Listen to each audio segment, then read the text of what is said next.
Foreign Minister Bùi Thanh Sơn, who is accompanying Prime Minister Phạm Minh Chính on his visit to China, met with China's State Consular and Foreign Minister Qin Zhang on Sunday in Beijing.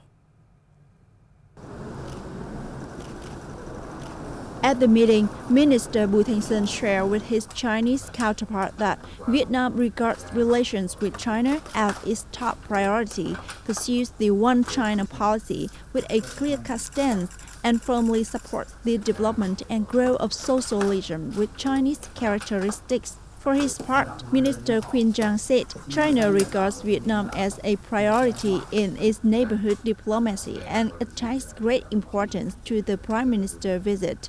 He added that the visit will inject new impetus into work to deepen China-Vietnam comprehensive strategic cooperation. Exports of seafood products saw their best month in May since the beginning of this year. This is a positive signal amidst the glooming outlook of global demand. The latest updates from the Vietnam Association of Seafood Exporters and Producers (VASEP) show that seafood exporters reached more than $808 million last month. Although seafood exports saw improvement in May, the global market demand has not seen positive signals overall. According to experts, there is a very low chance the market will fully recover before the end of this year. VASEP predicted that seafood exporters this year will likely reach just $9 billion, about $2 billion lower than last year. Seafood exports were struggling due to falling global consumer demand and growing competition with other countries like Ecuador and India. Cashless payments are developing rapidly in Vietnam, especially after the COVID-19 pandemic, with transactions via banks averaging $40 billion per day. The recent statistics released by the State Bank of Vietnam also show the impressive growth of cashless payment in the first half of the year. The central bank has set a goal of making cardless payments account for half of all transactions by 2025. A more comprehensive, accessible, and secure payment infrastructure will be set up across the nation, making digital payment a preferred mode of transaction for all. The central bank is also drafting a new decree to create a legal framework to promote non-cash payments.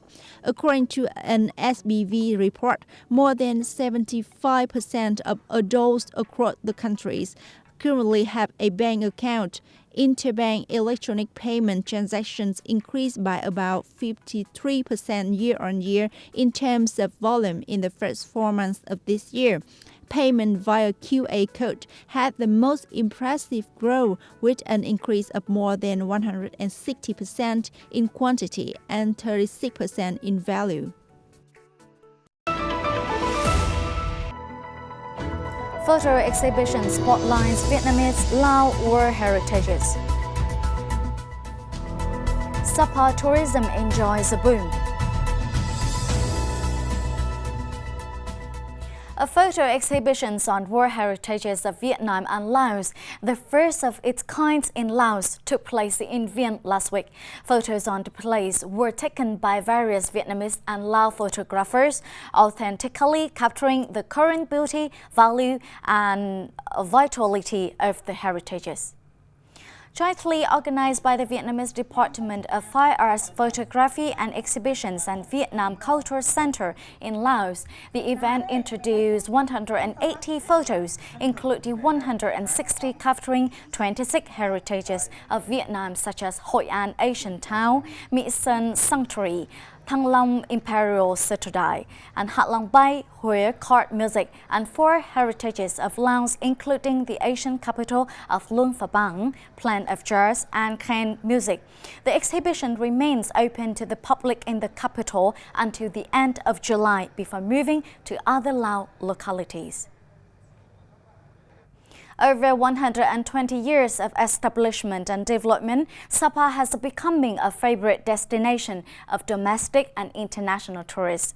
Coming to Sapa, visitors will experience many unique, attractive, and separate tourism products. In May only, the number of foreign visitors coming to Sapa increased dramatically, reaching nearly 100,000, bringing greatly revenue to the locality.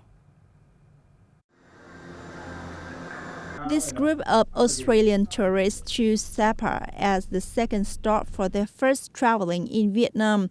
The magnificent scenery of Fancy Bang Peak, the unique cultural features of the ethnic minorities left a good impression in the hearts of visitors. Yeah, we left Australia in winter, so this is very hot. It was, 12 degrees when we left, compared to 39 or something when we arrived, or 29 yesterday here in Sapa, I think.